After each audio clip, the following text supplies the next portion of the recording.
O kayo po ba mga bossing ko ay nag-iisip sa ngayon, kahit anong araw na mapapanood nyo ito at ibig nyo po itong gawin, ay siya ay lumarga po kayo. Dahil maaaring dito po kayo susuwertihin mga bossing. Ngayon pa mga bossing, ano po ba ito? O syempre, ito po ay luya na patuyo na. Parang mister ko lamang patuyo na. Ngayon pa mga bossing, ito po ay mainam na gamitin natin pampaswerte. Alam niyo po ba mga bossing ko na ang luya ay mentras po natutuyo, ay mentras po ang swerte ang dulot po nito. Pero pag yan po mga bossing ko, yung bawang at natutuyo, ayan, malis po yun. Kaya kailangan po mga bossing ko, kapag po bawang ay natuyo, ay itapon nyo na. Dahil marami na yung mga nahigop na negatibong enerhiya. Pero kapag gantong natutuyo ang ati pong luya, mga bossing ko, ay mas mainam po ito. Dahil ito po yung masigit na makaka-attract naman ng swerte.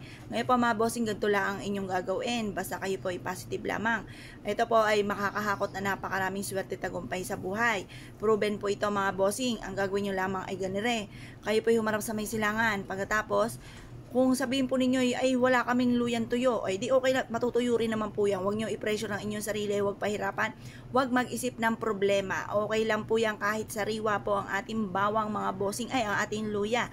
Dahil ang luya natin mentras natutuyo, ayan po ay sariwa, pero darating po yan sa pagkatuyo. Ayan.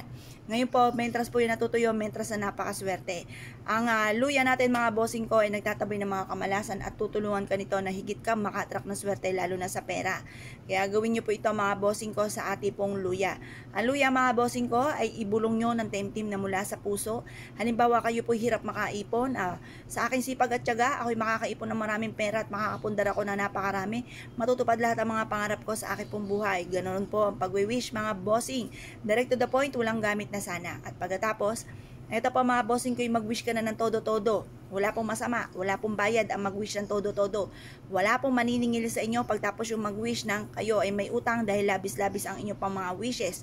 Walang ganon, kaya mas mainam ito-todo na. Ngayon pa mga bossing, pagtapos na po kayo mag-wish, ibilad ito sa sinag po ng araw sa umaga. Hanggang alas 8, kaya gumawa po kayo ng alas 7 or kaya po ay 6:30. Ibibilad hanggang alas 8 at pagkatapos pwede nyo itong gamiting amulet mga bossing. Marami kayong pwedeng gawin. Pwede nyo itong ilagay sa ilalim ng inyo pong unan or kaya po ilagay sa inyo pong bag, bitbitin kahit saan kayo magtungo. Pwede rin naman po na lagyan nyo po ito ng ribbon na pula at isabit nyo po ito mga bossing ko sa may pintuan ng inyo pong main door at makakatulong po ito upang sa ganon kayo po higit na makatrak ng swerte at hindi po kayo malasin sa inyo pong buhay. Pwede rin naman maglagay ka ng ganito sa inyo pong bintana upang sa ganon kayo po ay hindi po mamalasin. Proven po ito, marami na nagpatotoo. Meron din po nga na nasa ibang bansa mga bossing ko na siya po ay ang daming pagsubok na pinagdadaanan. Siya ay laging dinadarang ng kanyang katrabaho. Siya po ay walang magawa dahil siya po ay nasa ibang bansa at siya po ay hindi pwedeng umuwi at inutang pa ang kanyang placement fee. Ngayon pa mga bossing, sabi ko po sa kanya, isubukan niya na magputol ng isang maliit na bawang at na luya at ilagay po ito sa kanya pong bulsa at ito po idalhin sa kanya pong trabaho.